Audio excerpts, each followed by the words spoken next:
Buon pomeriggio a tutti, benvenuti al nostro sesto dialogo. Assalamu alaikum wa rahmatullah wa barakatuh.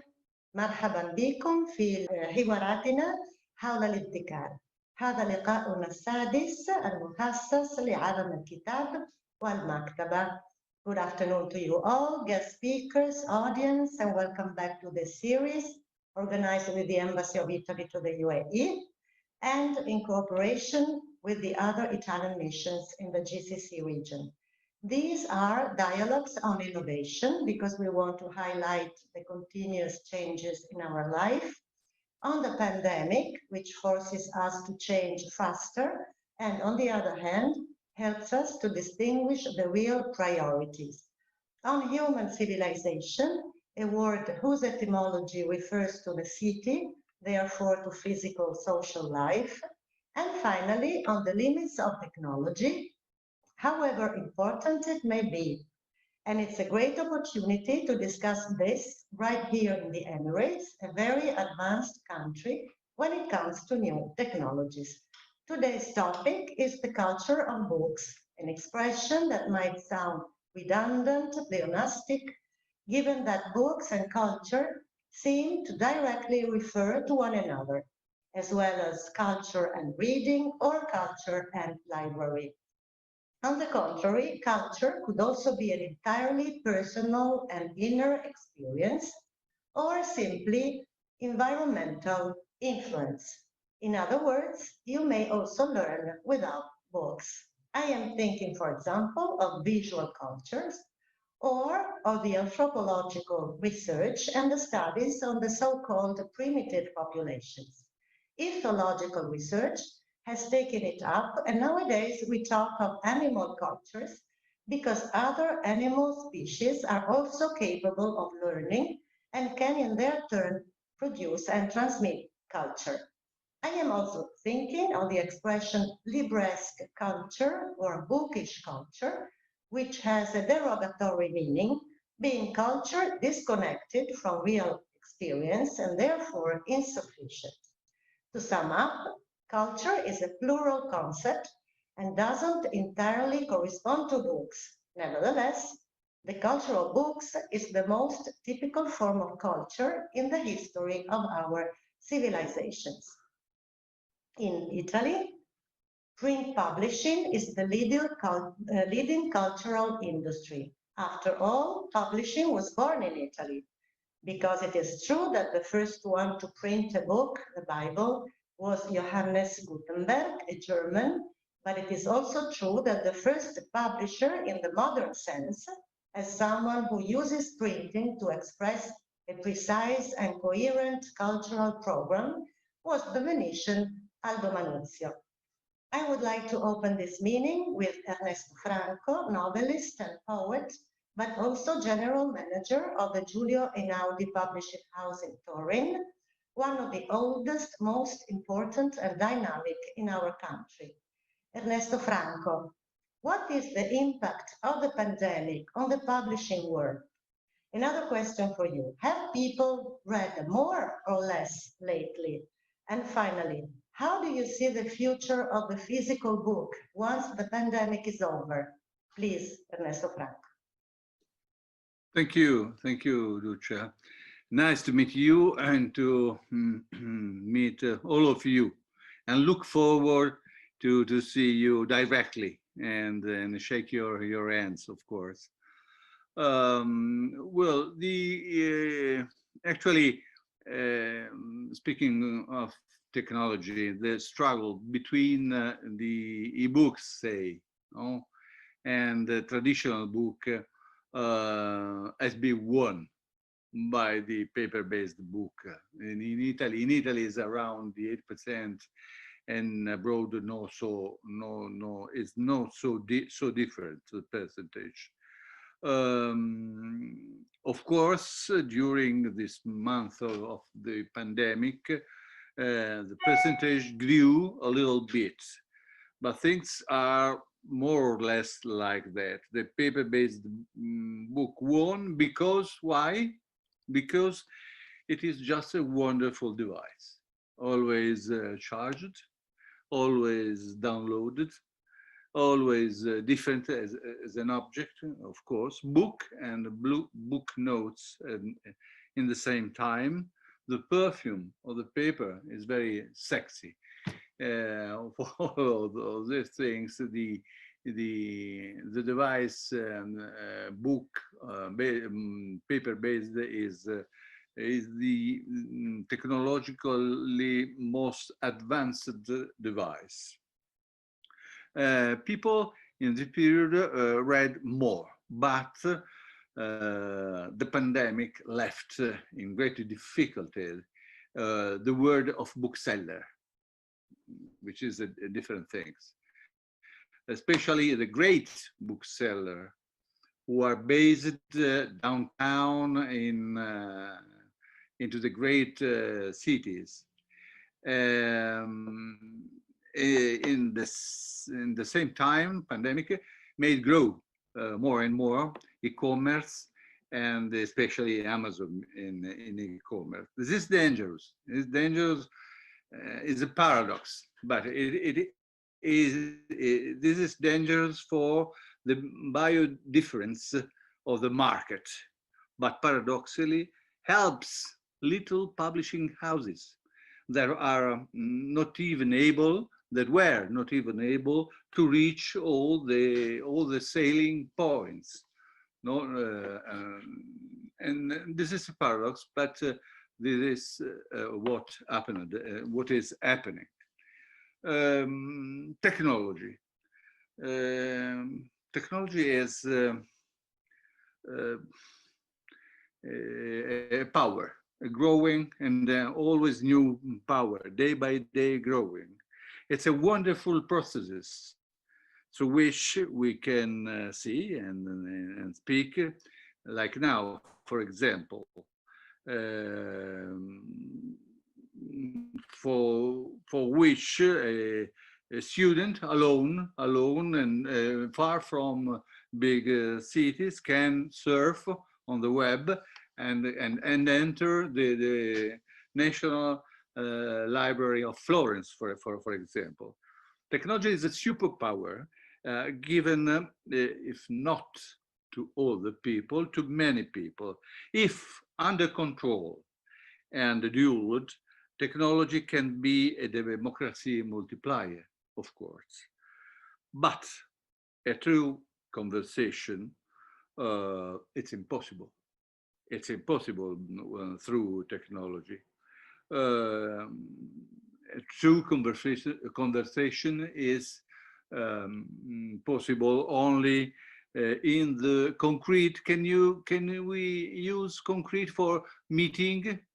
in a concrete meeting between two or more persons. In streaming and in audio conference, we can say things, we can pass information, but never play the art of conversation, which is the art of clever interrupting the other. And this is the problem for which publishing, which is understanding not only books, but understanding people, as said Giulio Einaudi, my master. Reading is people, and reading is contact people and converse with people. Because reading, if you think that, is always the first step in the way to democracy and freedom. This is what I think about modernity and publishing. Thank you. A big thank you to Ernesto Franco. In these days, the Emirate of Sharjah is hosting one of the most important book fairs in the world. So I immediately give the floor to Khoula Mujaini, Director of Fairs and Festivals at Sharjah Book Authority. Dear Khoula, can you tell us a few words about the meaning of the book in the Emirate of Sharjah and what changed for you during the pandemic? And could you also comment on the advantages and disadvantages of technology when it comes to book. Please, Khoula. Thank you, Ida. Good evening, everyone. First of all, I'd like to thank the Italian Cultural Institute for organizing this important discussion. It is an honor and a pleasure to be here with you. So why are books so important? Books are extremely reliable guardians and transmitters of our identity and our culture, imparting knowledge of society, language, and history. They remind us of our origins and allow us to express our own vision of future. Uh, they bring the word to us and celebrate the diversity and richness of human experience. So when we start talking about the role and culture of books and reading, books and reading are critical factors in building sustainable, progressive, compassionate society that values knowledge, of course, and a culture of imagination and openness to the world. The impact of reading on the quality of learning has been proved time and again. That is why books must be an essential ingredient in any strategy aimed at enriching knowledge and skills.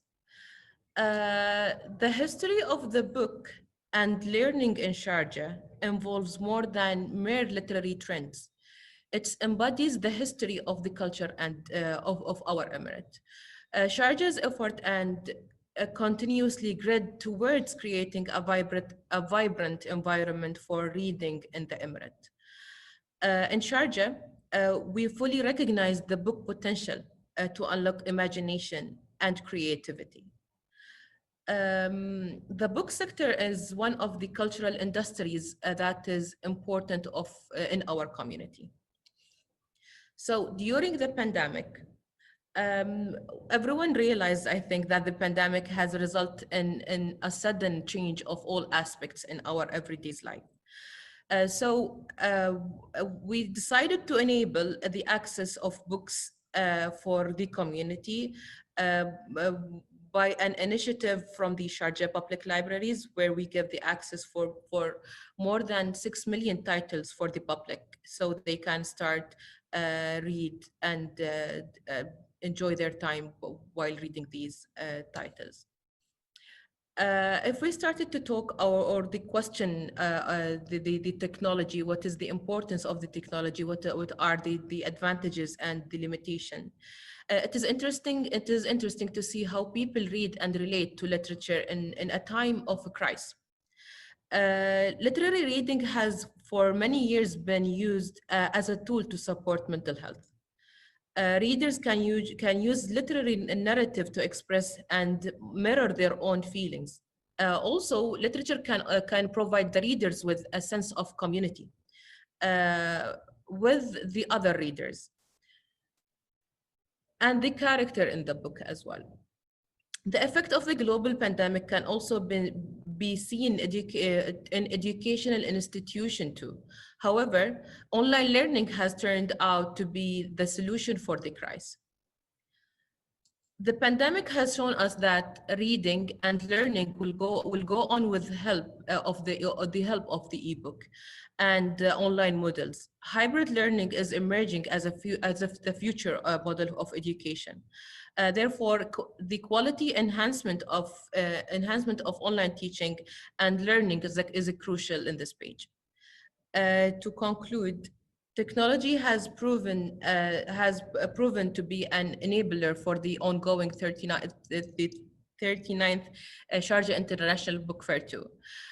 When we decided to organize this book fair, we took into consideration the health of our visitors.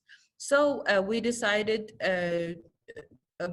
we decided to have an actual book fair for selling books with more than 1,024 exhibitors from 73 countries. But at the same time, we decided to take our cultural activities to be online, where we had a platform, a virtual platform where we can host our activities.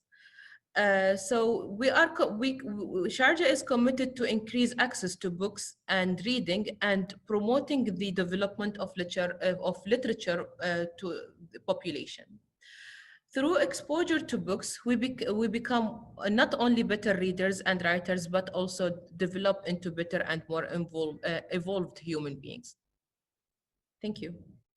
Thank you. Thank you so much, Khoula al-Mujaini, and all our best wishes for the success of the fair. All our webinars are designed with a bilateral perspective. I am therefore very pleased to have with us Valentina Sagaria Rossi, head of the Oriental collections in the Accademia Nazionale dei Lincei in Rome, and probably the best scholar of Arabic manuscripts in Italy. I take this opportunity to ask you, Valentina, about the forms that the Arabic book has taken from its origins to the present day, also in the light of new technologies. Please, Valentina. Thank you, Ida, for having invited me to this interesting webinar. And so I just wanna give a couple of thoughts about the subject you introduced.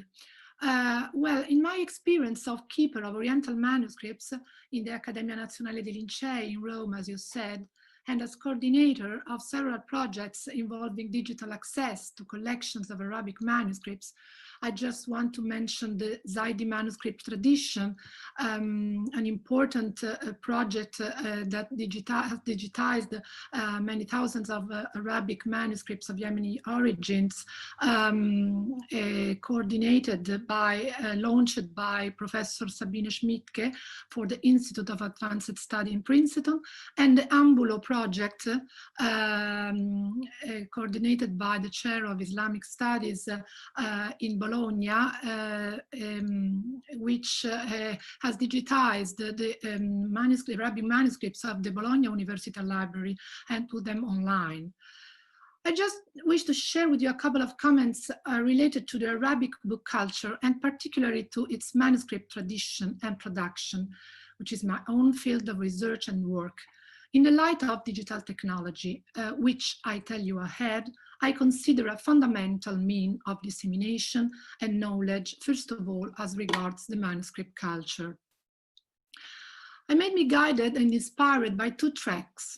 If you reduce our functions to the essential when we approach a manuscript, and especially a codex in Arabic script, they are fundamental ones and allow us to match the manuscript's own materiality to the digitality of its online images. The first track belongs to the sensory.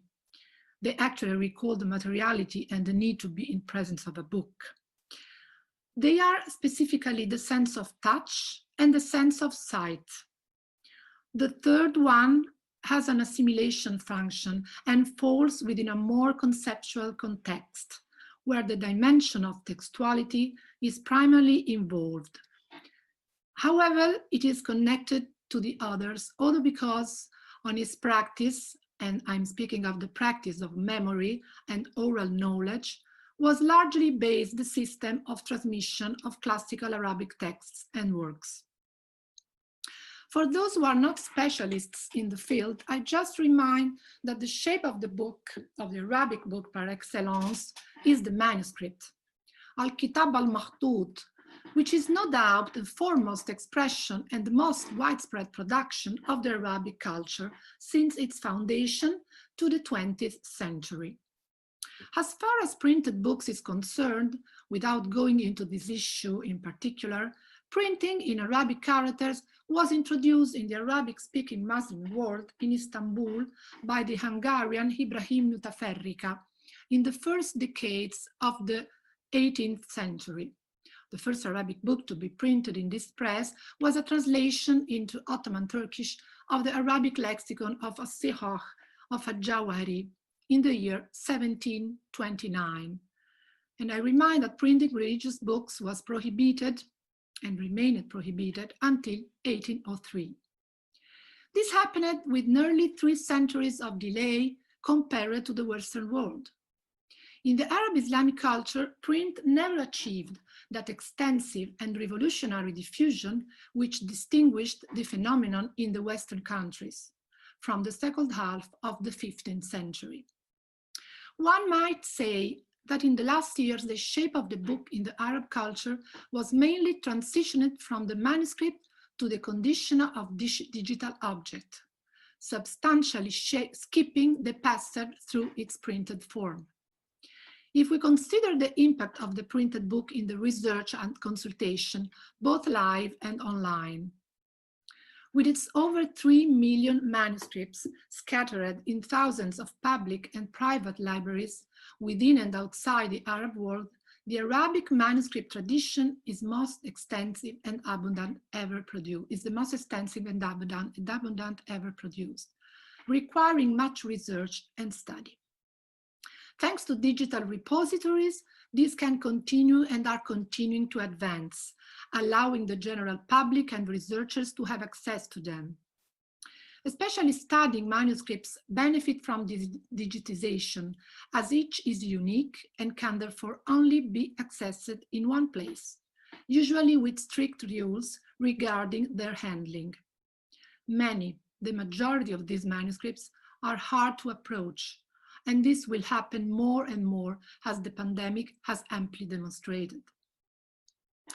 Back to the senses, the touch is in this context the sense of materiality, conflicting, we may say, with the digital form of the book.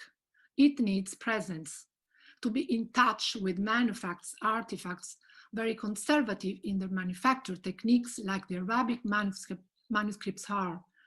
So how might it be detected a manuscript support without touching it? And its ink and colors. The sense of touch is a traditional way of keeping in relation with books. On the other hand, the sight of a digital text might redeem this partial frustration, letting us analyze the text, his writing, his layout, as one-dimensional feature that could be digitally implemented and open to further textual investigations. In the manuscript digital dimension, memory keeps its photographic function, applied to the texts and to their appearance, without losing its original role of transmitting texts. In conclusion, I hope I'm looking forward to a new digital materiality and textuality, the two main aspects of a book, thanks to digitization projects and open access databases, which can cancel any distance and bypass any pandemic. Thank you. Thank you very much, Valentina Sagaria Rossi. And it's now a great pleasure to introduce Sheikha Mehairi, librarian, educator, and director of the Libraries Department for DCT, Abu Dhabi. Dear Sheikha, could you give us your insights on today's topic? Thank you. As a librarian, and I have been so for a very long time, I have a close affinity with books. And I think what made me become a librarian, which came later in my professional life, I was a teacher before that, was when I was being hired as a librarian in the university and worked closely with a professor and students. And since then, up until now, I've stayed on that path, and I still would like to continue in the same path. And by no means, whatever profession I am in, I would like to be near books. And books have an impact on a person if they start early in their life. The books culture, which we always encourage parents to instill very early in their children, is a key success. If you look at the OECD results from their tests and the Pearls test that are reading tests and other tests, what they say is the more the children read for pleasure, the more impact it has on their education and their future life. The current world is highly sophisticated and complicated. And without that book culture and the knowledge and the depth, humans wouldn't be able to navigate in that world without the acute skill of reading. The current situation has been a great challenge for us as librarians. Some of my colleagues in the library would say we have missed the human touch of the readers coming to the library. We have missed working with books and looking through them. And though the digital world has presented great perks, and we have through our libraries been able to encourage our audience who actually prefer print. There is always the argument that the digital world is taking over the print. That is not true yet. We still have print very, very popular across the world. Of more than 60% of publications still sold in printed format. And up until that's the most recent statistics from 2019. Definitely the current health crisis has impacted the digital reading positively. And we have seen the numbers of digital reading go up because we couldn't lend out books for fear of infection. So we have managed to provide the people with the materials they need and also to connect them. So some of the things we have encouraged the parents and the readers to go through is the reading challenges, where they have to read together and see how much they have read, especially that the kids with the online schooling are suffering from the dwindling of their reading abilities, kids under 12 specifically.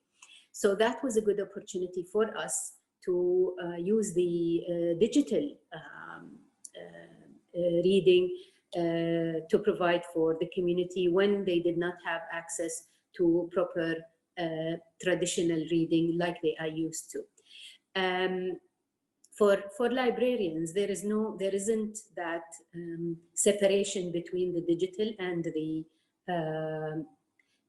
print book. We will always encourage the reading as a human endeavor that is very important to sustain us through our very sophisticated future.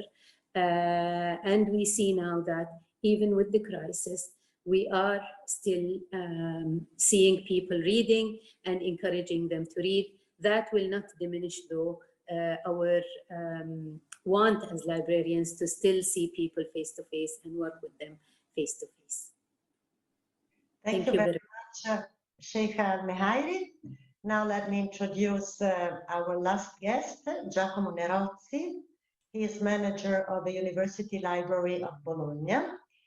And this university, after several legacies, donations, acquisitions over the centuries, can count more than 10,000 manuscripts and more than 100,000 ancient editions.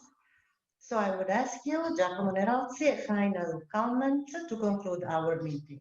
Thank you. Well, first of all, thank you, Ida, for this invitation. I am very pleased to be here today and be able to share some ideas. As a final remark, I would like to point out something that we learned during the recent lockdown, which is both quite simple and very important. When training new librarians, we always focus on technicalities related to cataloging and digitizing processes currently made by libraries. So we tend to forget that the work made by librarians is not just to work with books, but it is a kind of work which largely involves relationships among people. No matter how big is your library, the librarian will always have to deal with people, be they students, professors, or just common readers. So when we had to start dealing with the lockdown, it was relatively easy to move librarians and books on the internet by using the most advanced technologies available. But what we could not move to the internet was the very core of the relationship, the fact of being together with books in a physical shared space. This was quite clear when students started protesting against the closure of libraries by occupying the beautiful arcades of our city, Bologna, which in my personal experience was the most agreeable protest led during these years by students. So in the end, and to get to a final close, I think we should never forget that dealing with books is always and also dealing with people and building their related relationship, which is the most important task for librarians. Thank you for your attention. Thank you very much to Giacomo Nerozzi, and grazie mille to all of you, guest speakers and public. See you in 2 weeks on Tuesday, November 24th on Conviviality Denied. We will have with us two writers, Carlo Pizzati and Deepak Unnikrishnan, and two outstanding Emirati chefs, Sahar Alawadi and Khaled Saadi. Goodbye to all. See you soon then.